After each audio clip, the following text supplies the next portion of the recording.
Okay, we're gonna try testing a few things here. We just got a few minutes before this is official, I guess. I tried starting 2 minutes ahead of time so that anybody coming on here now can just go ahead, of course, just jump ahead 2 minutes to the real beginning of this live stream.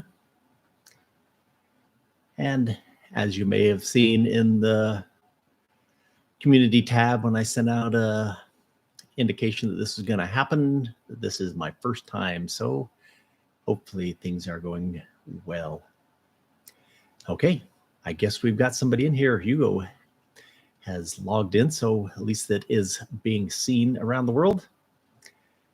Yeah, if you come on and log on, please also let me know where you're from. It's always interesting to know where people are viewing from when you're doing this from one location in the world, where this kind of system puts us all around the globe. It's always, I guess, one of the great benefits of social media is connecting with people outside your realm. Okay, yeah. We got Timothy from California, Turtles in Latvia, Europe. Okay. Well, this is going well. Being first time, you wonder if people are going to be like, oh, let's see how this pulls off before they decide to log on for maybe the second live stream, because the first one really stunk. But looks like we may have some kind of audience, so maybe it'll be a little more interactive here. And since I am new doing this, but anyway, today is the day. It is time. We're going to get rolling in here. And I've got a Tracy from South Dakota. Spent some time in South Dakota, by the way. And others, George Gomez in Brazil. In fact, seemed to be a pretty good group of people in Brazil. I don't know if it's the automotive world down there or just they are active on YouTube, whatever it is. But a lot of people in Brazil seem to watch the channel. And we got someone from Finland. Anyway, as all of you are logging on here, I just went in last night and looked at some of the statistics that YouTube provides to you. And well, as many of you probably could understand, that the audience here is mostly men. There is about 4.3% female audience, which is actually up 4% from the years in the past. So it's interesting to know that there are all of a sudden some women starting to watch the thing. We welcome them, of course. There's no limitation to the world of engineering, even for the softer sex. 33% of the people watching are usually from the United States. And then, of course, since I haven't gone into translating my channel to other languages, most of the viewers are English speaking. So we have United Kingdom, Australia, and Canada are the next most popular countries. And then it goes into Germany. And then I think Brazil right behind that. But it's interesting, Germany, why would they be the next large one? Maybe it is the heavy engineering influence that Germans are known for. Funny thing to go along with that, I did one of those DNA tests, and my name Jarvie is Scottish. I have ancestry from Scotland, and with the name, I always thought, yes, I'm a true Scot, you know, that family immigrated from there. But when I did the DNA test, it showed that I was 60% Germanic. I thought that was interesting, that your DNA line always changes a little bit off, even from siblings to siblings. So maybe that's where the engineering attitude came from, is my Germanic background. The age group typically runs from 35 to 44 is the main age group that watches the channel. And then it kind of tapers off towards the young side, tapers off towards the old side. People are always asking, you know, or saying that the channel should be a lot bigger. But if you look at statistics on YouTube in general, the audience is usually a lot younger. So the really big popular channels, you can almost always look and see that their audiences are younger. We try to change that a little bit, maybe somehow get to that younger audience where the big group is. But you'll see, I'll talk a little bit later on why I do what I do for the channel anyway. people come here when they see other channels, and then we're kind of listed over there, you know, in the recommended videos. And some of the other channels you probably a lot of you are familiar with is Retrosa, is what this is what YouTube is telling me. Retrosa, gentleman that started out building on Ferraris, and B is for build, big channel, so it'd be understandable that they would see that in kind of same connection. Stanceworks and Superfast Matt's, he's pretty new into the world and is doing really good. And then Samson Boat Company, which is kind of an odd thing, but I think people that are going into Samson Boat are doing a lot of fiberglass work, and so they get that connection from the composites world. Now here's an interesting statistic. Only 11 to 14% of you who watch the channel are actually subscribed to the channel. Now I should say shame on you, because that other 86% are not subscribed. And people are always saying this channel should have a lot more subscribers. We're actually just hovering just under 100,000 right now. I think 98,300, somewhere in there. So it would only take, what, 1,600 people to push us to the 100,000 mark. So if not subscribed, I rarely ask for people to jump in and subscribe. I think you understand that that's just something we do. I'm going to keep trying to watch those of you that are on here to see if we have questions coming up. I'll get to questions later on, but it's still interesting just to see where y'all coming from. And I'll, of course, do the pause because I'm not so good at doing multitasking, at least in this realm yet. We got Kansas and Utah. Another for Brazil. Like I said, a lot of people from Brazil, so I see 3 or 4 here from Brazil. And one from South Africa. Enrico, all glad to have you here. I guess the next thing to jump into is why YouTube? Why have I jumped into this platform to start working and sharing the things I'm doing? But I'm going to jump in before that, which is kind of going to be the lead into it, is I asked on the channel or community tab in the channel for anybody that might have questions that might not be able to make the live stream, that I would try to answer some questions. And I know some others that are really popular that people regularly ask in the comments. I'll try to cover some of that. But Vidvac, he asked me more about my family, because he has seen that I've mentioned some things, and a couple of videos you've probably seen. One of my sons is very involved in my world over here in the automotive side of things. But I have a wife that we've been married 36, 37 years, I guess now. That's going very well. Love her, and things are doing great in our marriage. And people are always curious, does your wife support all this work in cars? Because sometimes that can be a big conflict when men spend a lot of time on their projects and spend money on it. And I have 4 children, a daughter, Michaela, 35, son Remington, 33, son Donovan, 28, and Emerson, 26.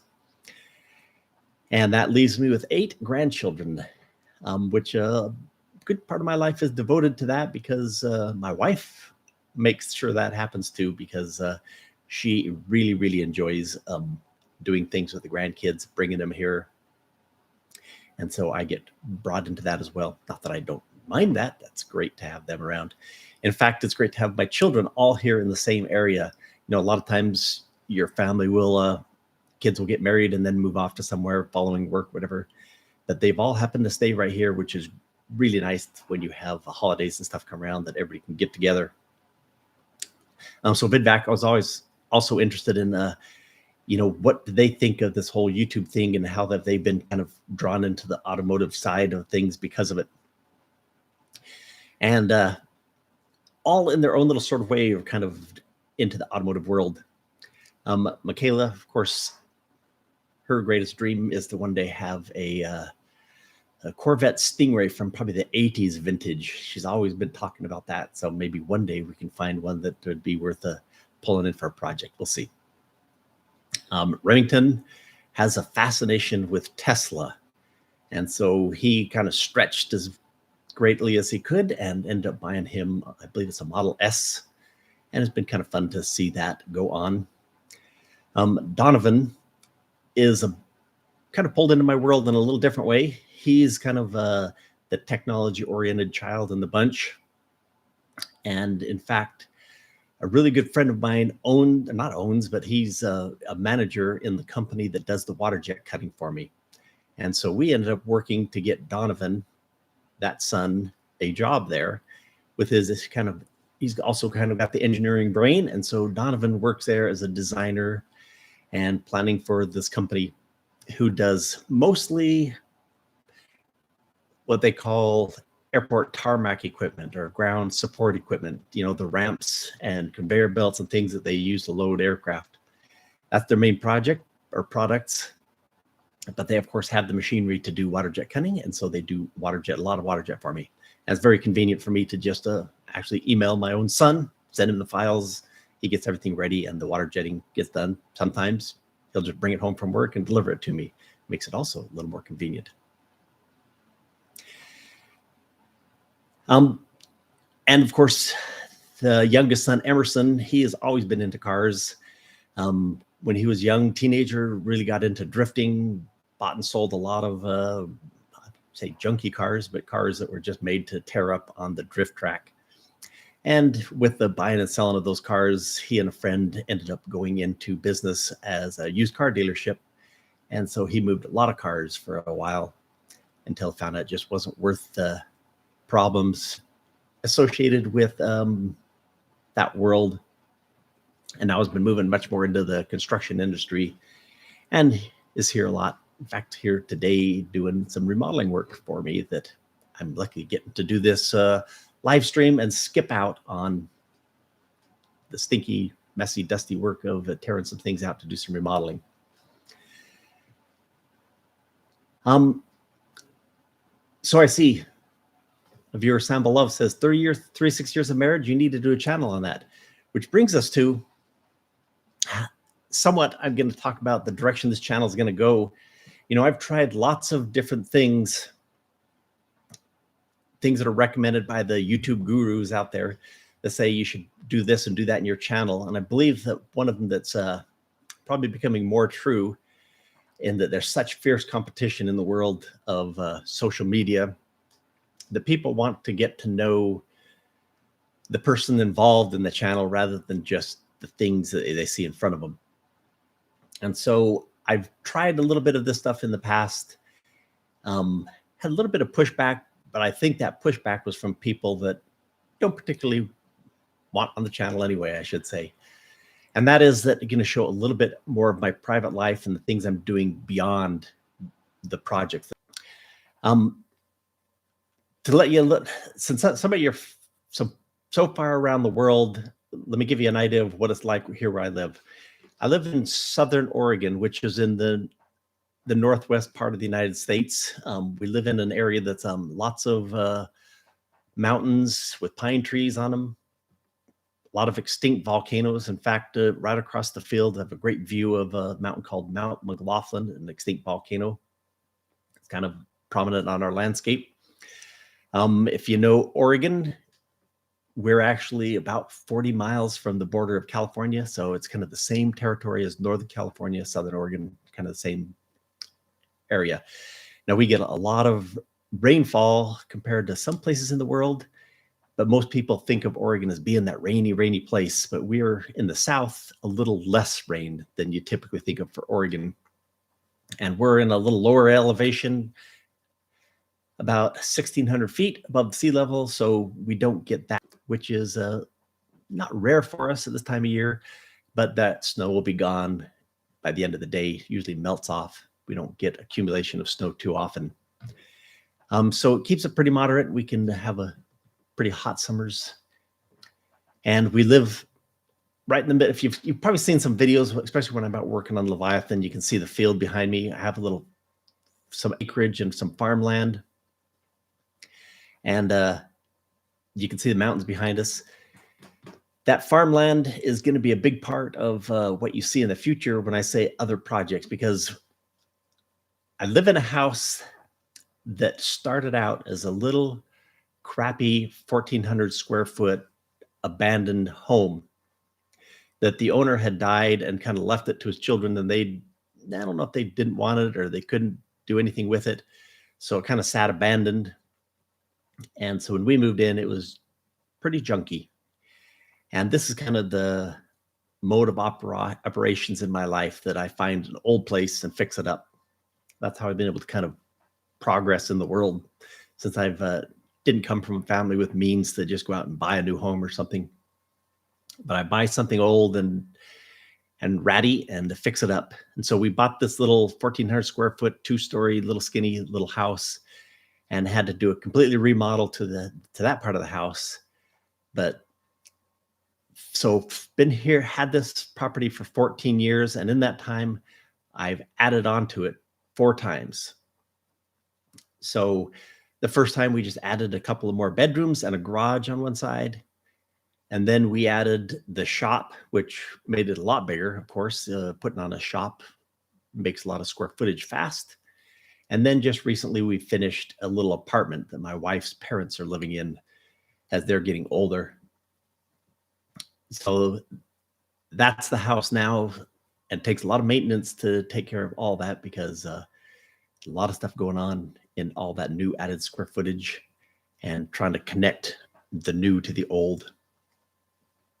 And as an example, there's 3 completely separate heating and cooling systems in it. And so I've installed each of those, and maybe I should have hired a professional on some of those, but I've had one that continuously has problems with some leaks and stuff, and just it's hard to chase those down. But little things like that just always popping up. And that's one of the things that you see is like, why isn't he getting stuff done faster? Is maintenance that. I have another property that there's maintenance for another building somewhere else. And lots of little things here and there, helping my children and other people around me get things taken care of. I guess because I have a skill set that allows me to do plumbing and electrical and concrete pouring, framing, and those things. So whenever somebody has a project like that, always glad to go help them move along with their projects as well. And how that leads into YouTube, I guess. As I mentioned, I might be going slightly to the vlog style of format rather than, and I've never really tried to do a tutorial channel. I think tutorial channels should be done by those who really are professionals in a field. And I would never claim myself, only on occasion in certain areas where I would say, yeah, I could put together a good tutorial and be able to fill all that. But we'd often jump into YouTube to help us find the answers for things. And I've always thought that I am more of a facilitator in getting the message out for something a little bit different. And that is that I think the thing that I have the greatest strength in, and that is I am not afraid to jump into something that I don't have experience in and be able to learn as I go. And that's a big thing that's lacking in I am not afraid to jump into something that I don't have experience in and be able to learn as I go. And that's a big thing that's lacking in the world right now, that a lot of people really feel like I have to go to college. I have to learn this thing inside and out before I can actually get involved in it. And some people that works well for, because they really need to build some confidence level before they go into something. But there is a group that I think I'm after, and that is those who just maybe need a little incentive to jump in and move forward on something. And as soon as you start to do that, then the things come to you that you need to be able to succeed and go forward. And as an example of that, I guess I should say is like, I get lots of comments of people saying, well, I can't do what you're doing because I don't have the tools. I don't have a shop, and I don't have any understanding or experience of how to do that kind of thing. And if you jump into it, and I'll just say, like, here's something you could do. You don't have a shop, but maybe you have a little place beside your house or wherever you're living that you could buy some tubing and bend it and put a fabric cover over it. And you've all of a sudden made yourself a garage you can get under and keep everything out of the weather. And then you start working on a project and you need a tool. And then you have to go get that tool. and you come to a point where I don't understand how to do this, and then you start working on it. Or now, of course, we have YouTube that you can jump in and find specifics a lot of times of somebody that can help you kind of get an idea of where you're going. And as soon as you jump into it, then you start understanding how things are going, and you get momentum, and things just keep going, and you start building, and pretty soon you're learning. And I think for some people that learning is way faster, at least in my own case, is way faster than having sitting through a classroom. And in my case, another example is I use AutoCAD and have for many, many years.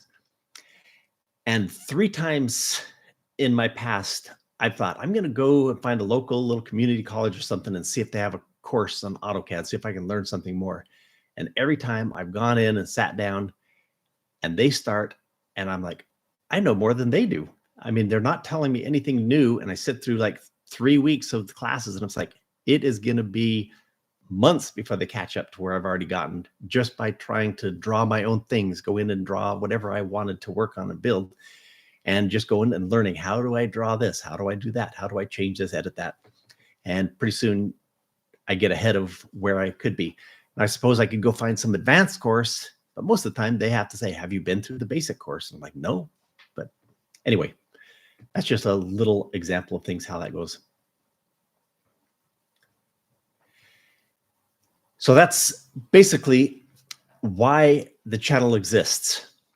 Now, how did I really get there is in 2008, 2009, I was in the midst of doing architectural work, mostly in the residential world and light commercial stuff. So here in the United States, at least in the states that I live in, a lot of times you don't have to be an architect to be able to do design work for doing architectural stuff. And so I was able to take my AutoCAD skills that I developed mostly in the electronics world and some other mapping things that I got involved in, and take that and start designing residential stuff. And I was able to get enough skill set level that I ended up getting a job for an engineer, a structural engineer. And of course, you get into a job where you're around architecture, you start learning things really fast. And quickly, I'll kind of blow through the story as fast as I can, because it's not completely pertinent to the channel here. But anyway, he would often, this engineer would often have people come into the office and say, hey, I need this house designed. Can you do that? But typically the engineer only does the engineering and an architect does the work. And I said, well, hey, if somebody comes in, I can do the house plans and you can do the engineering. And so that kind of got going. And then the architects in the area got mad that he was designing homes instead of just doing the engineering. So I kind of broke off and started my own business and would just push my engineering through him as kind of a thanks for getting me going in the architectural world. So that was going really well. And the business was really picking up and going gangbusters, until here in the United States in 2008, we had the housing bubble collapse that just wiped out the construction industry for a couple of years. And so I was left with, even after trying to scale down the office, designing out of my home, it just got so bad that I ended up saying, hey, I might not be able to make the mortgage on my home. So I sold the house and we moved into a new area and started the new business that we do now.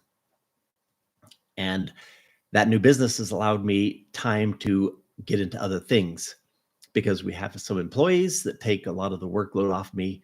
And so here I am. And that's, of course, one reason why I'm able to work on these projects. But with that change and shifting over here, as things started building up in the new business, I really had this overwhelming feeling that I had a lot of blessings in my life that I needed to share with other people. But my circle of influence, my circle of friends was very small. We have always homeschooled our children and had a lot of self-employment. So when you're not going very many places, you're always kind of homebound with all things you do, then your circle of influence is very small. And I thought, I need to be able to get out and connect with more people. And I thought, how am I going to do that? And I tried a couple things. I wrote a book, thought I was going to go out and try to promote that. But as soon as I was done with that, I knew this is not the answer. I tried setting up a thing that's kind of what we'd call a podcast today. This is, like 8 years ago. Oh, more than 8 years now. This is like 13 years ago. I thought I'd set up like a podcast. And well, as soon as I would turn the camera on and the microphone on, it was just like my brain would go blank. So after a lot of thought, I decided it just came to me. I just need to do what I am good at.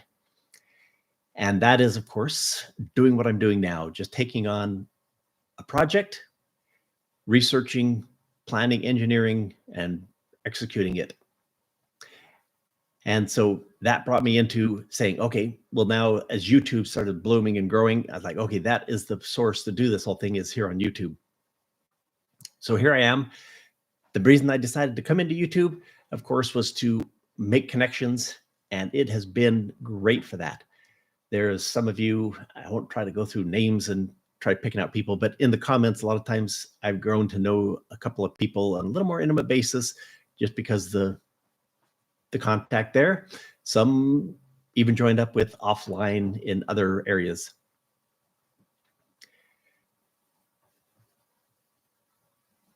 And we're looking over some of your comments. And yeah, I see that, yes, this is of course, another example of exactly of how this whole thing works in making connections throughout the world. And of course, when you jump into something like this, you want to have a real clear idea of what you're trying to, the message you're trying to spread. And I'm getting older. I'm not so old I worried about kicking the bucket or anything, but I do want to be able to transfer some of what knowledge or experience that I've had to somebody else. And so YouTube is kind of a part of that as well. That hopefully this channel would be a means of inspiring another generation of people to kind of, those at least, like I said, that have the kind of the ability set or the mindset that I have, and be able to just take that leap ahead rather than kind of have to follow traditional means. Inspiring kind of a next generation of young engineers to just kind of go for it. Just get out there and start doing it, and that they'll learn a lot faster and move ahead quicker and be able to have some skill sets that they can apply to maybe go into work for somebody else if they want to do that. Let's see. So that brings me to the point of that you kind of get the idea of why I've set the channel up.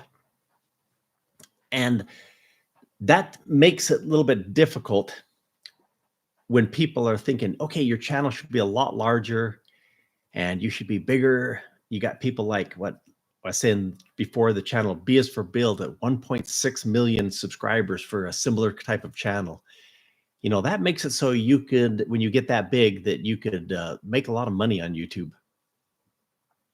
And well, the temptation is always there to say, oh man, I think I'm smart enough to get there, to be able to build that kind of a channel and, make that kind of success and be able to pull that kind of income stream in from YouTube. And so through the channel, you've always got to try different things to see if something, kind of takes off, because you do want to always be growing. If you're not growing, you're dying. And of course, you want to grow because you're trying to reach a larger audience. If you have some kind of a message, you want more people to hear the message. But the world of YouTube is kind of a fickle thing. For a while, I thought, okay, I'm going to try doing one of the things that supposedly is a means to success on YouTube, and that is to post, like regularly, once a week. So I thought, okay, I'm going to try this, posting once a week. And that's probably the only time my wife really did not like me doing YouTube, is because a lot of things were interrupted. Sorry, I've got to go get something done so I can get a video posted. And it just really interrupts your life, that you really have to be dedicated to it. Now, if I was young and looking for a means to support my family, and, I still had the same mindset that like, oh, I can do this, I can make money off YouTube, maybe it would be worth doing. So during that time when I was posting once a week, YouTube would actually pay me almost $800 a month. And that's probably back then like 40 to 50,000 subscribers. But the videos started getting really crappy too, because you start just saying, okay, what can I do today? I'll go do something pitiful little thing and throw that up to get some views. And well, it paid for itself to do that. But I think the channel suffered a little bit because of that. My life suffered a little bit because I was always devoted to the channel and not getting things done around me that needed to be done as well. So I had to kind of kick back on that and say, okay, I want my life to be a little bit better, a little control of other things going on around my life. And I don't really have to have the income from YouTube. Like we said, it's great to have that come in so you can build your channel, but that has never been my, desires to like become big, successful monetarily on YouTube. If it comes, and I think what's really going to be key in that, and that's one thing that a lot of people, this is one of the biggest questions of all, and we're going to go into this in a little more detail, and that is, when is the car going to get completed? The answer to that's coming. But let me tell you, when the car does get completed, that's when the channel will begin to really grow, because people want to see it completed. In fact, the videos that have done the very best on this channel are the ones that are kind of overviews, that people don't have to sit through the minutia of the tedium of welding a muffler or something. Some people just don't have interest in the minutia, although a lot of you do, and I try to keep it to that too as well. But people want to see the popular videos. You've probably seen them in the recommended things, like 28 or 5 years compressed into 28 minutes of producing this, project or that project. And those become very popular because people, they just want to see beginning to end done. And I'm going to ask people here. Okay, so people want to know, this is going to be, I'm going to jump ahead of the questions here. The number one question, at least recently, has always been, when are you going to get the car done? Now, in the comments, I love to sit down after a video and go through the comments. And I do not mind people saying, you're an idiot and you have no idea what you're doing. This car is a death trap and you're surely going to die when you try to drive this thing on the roads. Or your nose is kind of big, or you sound funny when you talk. Those comments don't bother me at all.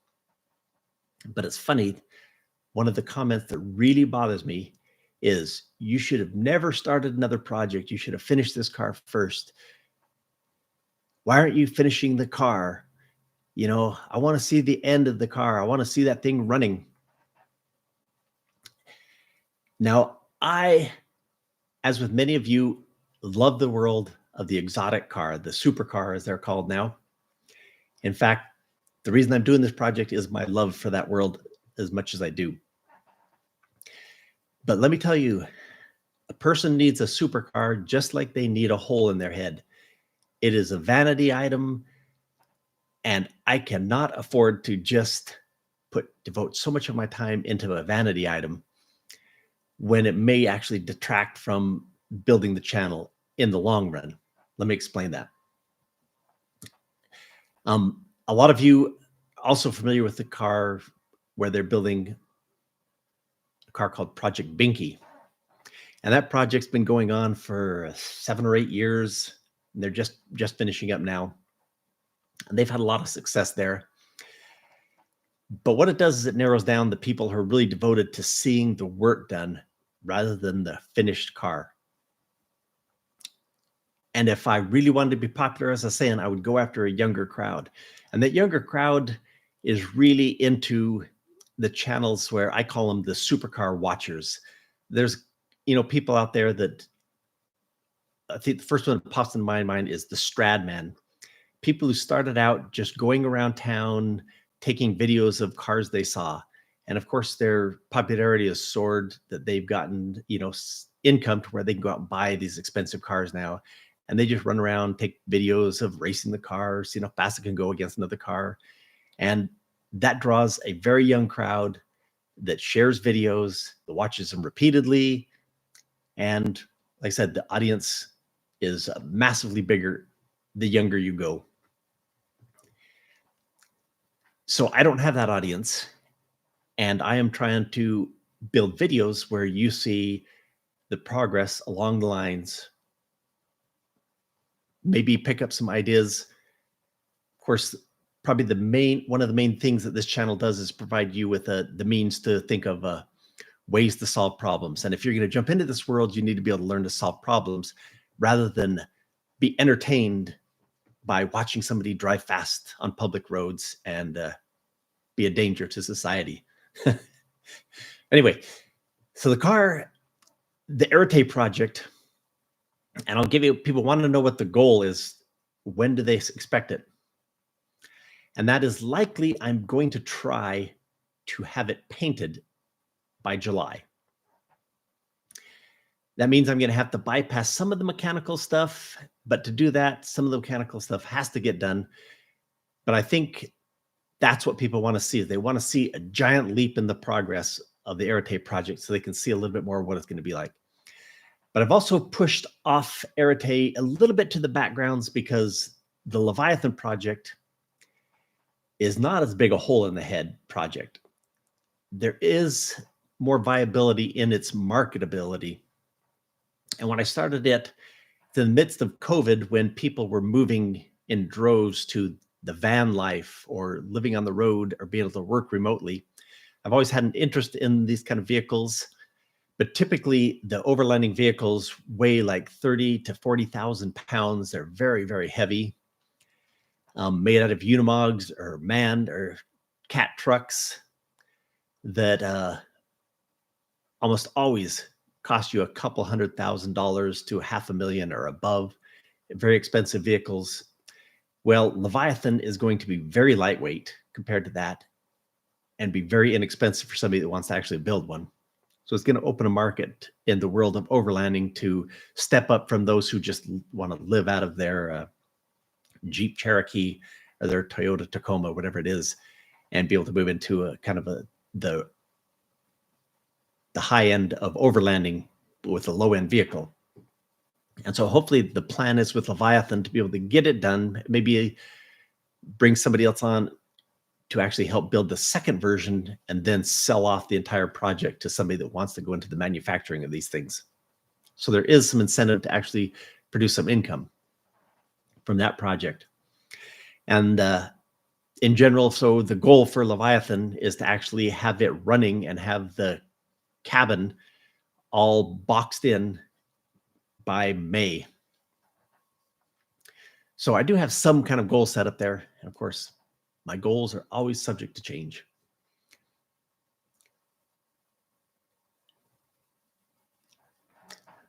Okay, trying to keep this video at least under an hour. So I'm going to jump ahead to some of the other things I had that I wanted to talk about. Now, some of you may have seen my most recent video that has been taken down, and we'll explain why that was. And that is, I introduced a program that I was trying to accomplish, and that was called the BuilderCreator Tactical Training School. And what the plan was I wanted to engage like 6 to 8 young engineering students, or maybe even people more like myself that not go into engineering school, that just wanted to move into this kind of world and maybe become, you know, a light manufacturer, fabricator, but needed something to, you know, kind of give them a portfolio, an item they could show, you know, like an engineering student wants to move into grad school could take that and put it in his portfolio and say, hey, I was involved in this project and look at the great things that we did. And the idea was to take those 6, 8 people and we would collaboratively work across the internet, use some kind of design software, maybe like SolidWorks, K-Shift, Fusion 360, one of those, and build a project virtually. And then I would bring everybody together for 2 weeks and we would do a blitz build and create this project. And to do that, I needed a bunch of money to be able to, you know, fly people here. I wanted to make it so that was like, didn't cost those students money to, you know, they would have to invest in it, but be able to bring it all together. That way it would make the project flow a lot easier and make it more legitimate. So I had this great idea that I would sell this bag that was going to be like a tool bag that was, I had designed and tailored to just this audience, that has need of a tool bag. And if you didn't see that video, it completely failed. I was asking $125 for this bag. And when I started watching the statistics of the video's performance, it was doing just, about the same as most other videos. But as I came right close to the 5,000 views mark, I had not sold a single bag. And so we turned it off. We just deleted the video because I wasn't getting close enough to where I could even pay for the bags, let alone make enough money to put this program into effect, at least the way I wanted to. So we had to assess what went wrong. Why, with almost 100,000 subscribers, did I get nobody that bought the bag? And the only thing we could come down to, talking with a few people in my close circle that I, worked with on this, is what happened and why did that whole idea fail? I figured even if 10 people, 100, or just one had ordered a bag, I'd say, okay, there's somebody out there that understands what I'm trying to do. And so I just had to, I don't blame anybody except for myself, of course, because I just somehow did not get the message correct. The only thing we can think of is that maybe I should have made it tailored more towards saying, I'm looking for donations for this BuilderCreator Tactical Training School, donations to the school. And if you do, I will give you this bag as a gift. Instead of saying, here's this bag that's way overpriced for what you could go on and get something like this on Amazon for, that maybe people thought, dang, that's too expensive for that stupid little bag. But anyway, that project is not dead, but is pushed into the future sometime when I can find another way to fund it. Anyway, the reason I'm mentioning that here is because that is going to be a part of what this whole project, this channel is about, is always working towards helping the engineering person, that young upcoming engineering minded person, move into this world and get them set up to be able to progress faster in the world and get going, before they've spent another 6-7 years in school. They can move right into it. Even in fact, if you look at it, Elon Musk has said, I don't need a college degree for you to come and work at SpaceX. If you have the skill set, you're welcome. And that is a drastic change I think is going to grow in the world, especially as there's so many more ways to learn than actually going to a college. And as colleges are pushing agendas that are going to cause them to drop out of the world of being known for producing good students in a certain area, that they just aren't doing it, that they're going to have to come from somewhere else. And they're going to come from Udemy, online training courses, YouTube, University of YouTube, wherever they come from. There's going to be people that rise up faster and with skill sets needed to get things done, rather than I got a degree in something. So that program, I hope, will be maybe just a small thing in that world. We're going to try to get to that someday, get back to it. Anyway, with last 15, 20 minutes, I'm going to jump into some questions. I said it's hard to watch into here, but if I'll try to keep over here and take a look at the comments. If you have some questions, I'll try to watch for those, but I have a couple written down here from some others that did put some in that community tab questions there. And like some random guy, am I sorry I ever took on the second project? No, the second project also is a stretch for people to understand that I'm not just a car builder, even though Leviathan is another car. In fact, I have a third project that I'm not telling anybody about. It's a lot simpler, and I will actually just put the video out in a stream. Boom, boom, boom, boom. Probably a video a week when it's done, to show you the whole project all the way through. So you're not going to see me work on it until it's done. But it's an interesting project and will be kind of fun, and it will be stretching away from the rolling wheeled vehicles, although still a vehicle of some sort.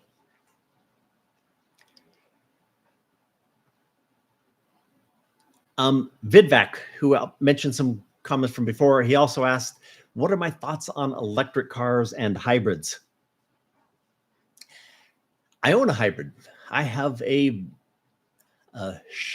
Chrysler minivan that's a hybrid. It's a plug-in hybrid, so you can, of course, plug it into an outlet and charge it up, and it gets 35 to 40 miles on a charge. And I love the thing. It is fantastic. It is so quiet when you're just creeping around in slow speeds. Has good get up and go with the extra torque of the electric motor. But yet I can go 500 miles without having to stop. And if I stop, I don't have to charge it. I can throw some fuel in it and keep going. The electric car industry is going to get bigger, but not for long, I don't believe. I think it's going to have to slow down. Many of you understand, I think, that the infrastructure is just not there for many more cars right now. The infrastructure for being able to charge across the country, Tesla's done a great job of setting some of that up. They're opening that to other manufacturers to be able to use their charging stations. That'll help a lot. But the power grid here in the US and in other countries cannot support more cars, not very many more, until that catches up. And there is just no way to catch up with what they think the demand is. Or at least auto manufacturers are starting to say, oh, we can't quite go this fast. I think Ford is the first one to really fill it financially in their huge input into the truck market. And so we're just not ready for all electric, especially when you look at the industry they want to push the most in, and that's trucking. As soon as you go to trucking, it takes battery packs that basically takes 30 cars off the road. 30 electric cars are gone every time you put a truck on the road. And the range is still going to be hard for trucks to be able to put in at a truck stop and charge up for that long. So it's got to slow down. I put it not quite in the same market as cryptocurrencies. Cryptocurrencies are not a fad. They'll be around and they may have a little bit of a comeback, but it's slowed way down. You hardly hear anything about cryptocurrencies right now. And I think it's going to have to be the same for the electric car world. It's just going to have to slow down. And I guess that's my 2 cents worth on electric cars and hybrids.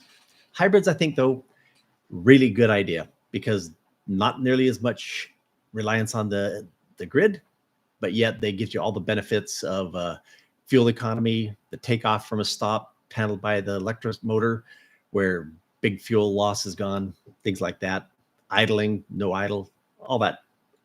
In fact, in the world of sustainability in general, instead of trying to come up with technologies, new technologies, if every industry could cut 20% off of their efficiency, or increase 20% on their efficiency, it would have massive, massive impacts on our consumption in the world. Another comment from TeslaBull.com. He asked, what's the progress on the Aerotaze car door hinges? Well, I mentioned before that I have made a radical change on how I am hinging those doors.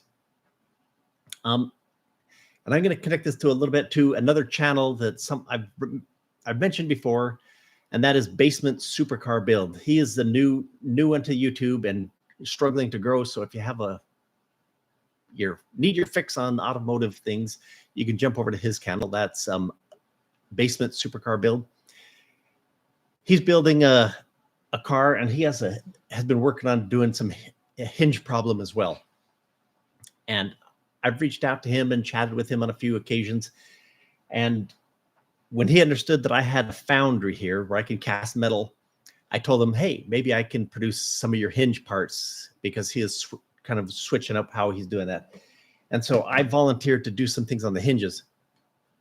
And he sent me a 3D model that I printed up and tried to sand cast for him, but it has some really deep draws in it, and it just would never come out of the sand without breaking the sand down. And so I'm gearing up to do what is known as lost wax casting, but I'm doing lost PLA casting, or PLA is the plastic used in 3D printing. So for those of you who don't understand the foundry process in lost casting, is you have an item, we'll just use the wax as an example, a shape or a part made out of wax, and then you dip it over and over in a slurry that they're called, which is a ceramic powder mixed into a solution that once you dip it, that dries and becomes a shell. And then you dip it like 6 to 8 times and builds up a thick shell on it. And you can put that in a furnace, heat it up to a couple thousand degrees, melt the wax out of it, and it fuses that shell into and vitrifies it, or makes it a lot harder. And with that empty shell, now you can pour your metal in there and create the part. When you do that, you can make much more complex parts. Whereas with the sand, you have to be able to pull the sand apart and get the part out of there, so it can't have any undercuts or things like that. So since he asked that question, I'm going to give you a sneak preview. Well, before I give you the sneak preview, let me explain one more thing along the lines of the foundry sand casting. That is that I am such a small foundry that when I mix up a batch of this slurry, I have to keep it stirred either continuously all day long, or go in 2 or 3 times a day and stir it so that the particles don't settle out of it and become kind of a hard layer on the bottom. So when I mix up a batch of slurry, I have to, or I want to have a lot of parts lined up that I'm going to dip, instead of 1 or 2 parts, and then have to remix my slurry up on another day to go through this whole process. So I've been working on getting all these things stacked up. And so I have parts that I'm getting ready for basement supercar build, and I have parts for the Arete door hinge that I'm getting ready to go through this investment lost PLA, lost wax casting process. So when I failed on basement supercar's part in the sand casting thing, I did cast one of the parts for the Arete door hinge, and that is this piece right here. Kind of an odd little piece, and of course, always odd. But this is the PLA part for the other half of the hinge. I guess, backwards. There's your sneak preview. That is coming along. Most of it hinges on getting, most of the hinging of the hinge comes on getting that pour done, getting that investment done so that I can burn them out and pour some aluminum.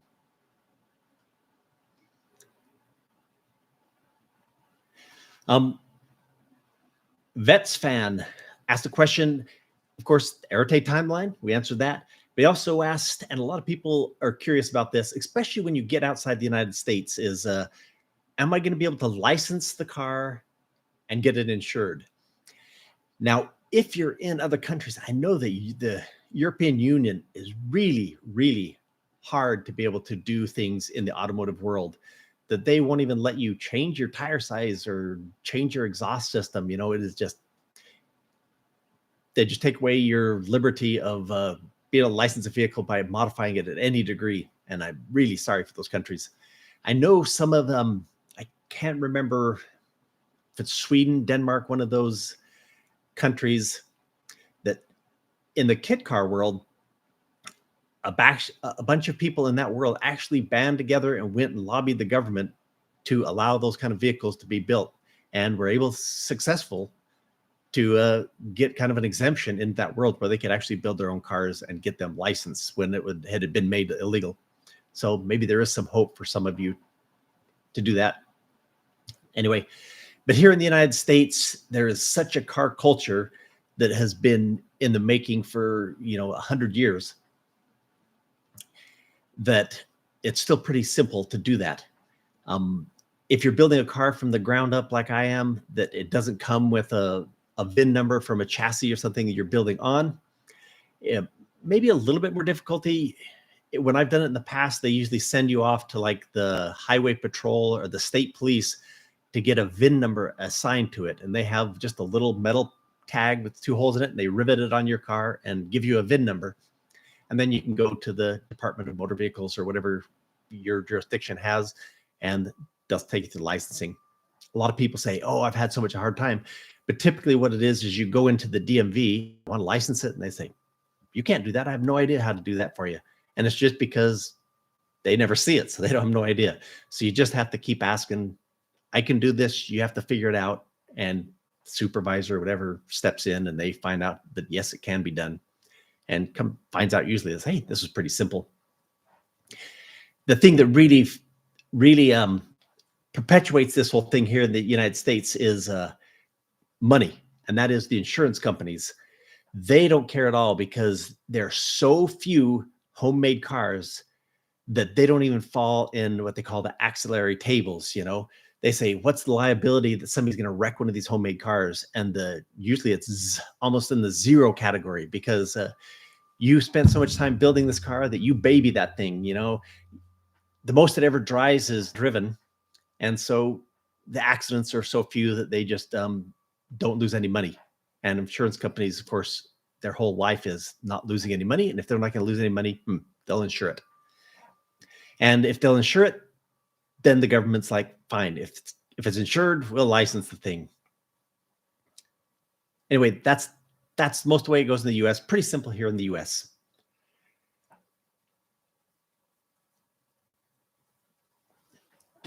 So let's see.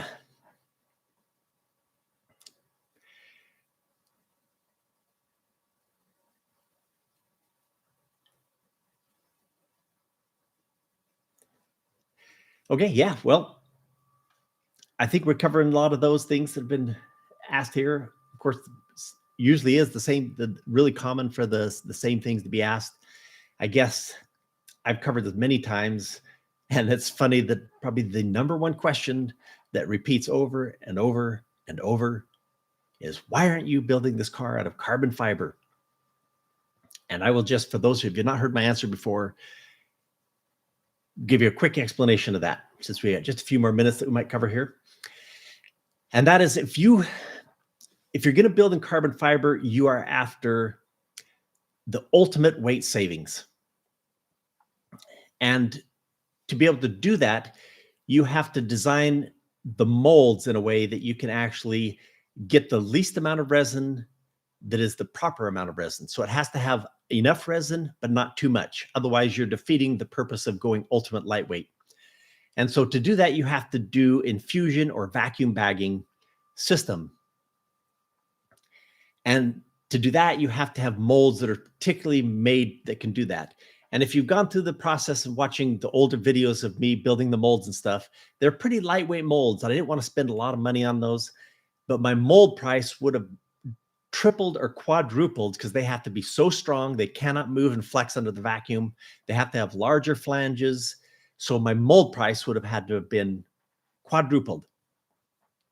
And then to go through the vacuum bagging process and the carbon fiber would have, I think I've calculated this out, that it would have added between $17,000 and $20,000 to the project in just those materials for the bagging process, the molds, and the carbon fiber itself. And I've done a video on showing you the difference between carbon fiber and S-glass fiber, which is much stronger than E-glass, which is common to most people. Now with the S-glass fiberglass, I'm also losing a little bit of strength because I probably have too high of resin ratio by just hand laminating it. But have figured that in the end, I've maybe added on 300 pounds to the overall car by not going to carbon fiber. And that 300 pounds is not enough to me to justify $20,000 on a project that I'm hoping to only spend $35,000 on now. So carbon fiber has its place and people love it. And of course, it gets views. Somehow the word carbon fiber in the title gets views. And I love the look of carbon fiber just as much as the next man. And so I am using carbon fiber in lots of trim pieces, and you've seen some of those. Bunch coming. I've actually been working on the front splitter that's going to be all vacuum bag infused carbon fiber. That will be coming up. I quit trying to quit saying that's coming up because anything that's got to be finished on the car is coming up. But that's where that is in the carbon fiber and why I'm not using it here. But with that, again, I'd like to thank all of you for coming on to the live stream and especially for watching the channel. Great things coming. I do have, like I said, some goals that I'm going to try to push a lot harder on some of these projects to get them to a point where they are starting to look interesting rather than just be piles of components. I said, the one thing everyone wants to know, when's Arete? So hopefully you can see in July, we'll be painting that thing blue and putting some of that carbon fiber on as trim and starting a final assembly, putting those parts together for the last time. Well, maybe never for the last time. These projects are always a working project. Even when they're finished, you'll be tinkering and changing and fixing a little bit. Hey, wait, that is our live stream for today. And as always, I'm glad you came by. Hope you come back, see the videos as they start popping out this year. Thanks for the past years and the success we have had. And if you haven't subscribed, yeah, let's see if we can get to 100,000 just so that we can, I don't know, say we're at 100,000. Anyway, thanks again. Come back. See us again.